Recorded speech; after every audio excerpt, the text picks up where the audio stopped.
One question that I had is, as a palliative care doctor in the States, I wonder if you were to walk into the rooms of the patients on my service, even those who have a plan in place, an end-of-life care plan, or even are on hospice, if you were to catch them at the right moment, what percentage of those do you think would have symptoms that are requiring intervention? I think you're very right to raise that point, and it's a point that I'm familiar with. I think you're right that there will be patients for whom there is a plan in place and it's appropriate, and there will be highs and lows through the day.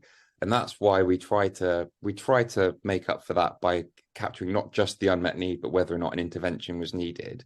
I think you're right to point out that yes, my patients in the hospice, my patients on the wards very regularly need extra medication. That's sort of the point of them being there. If they didn't, they could be at home.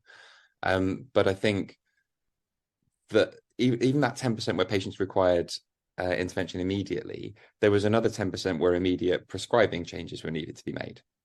There were other patients who required other interventions beyond the administration of medicine. So you're right, and I think in future iterations, when we include those that are known to specialists in palliative care, we'll have that comparator. So we'll be able to demonstrate much more clearly what the differential is.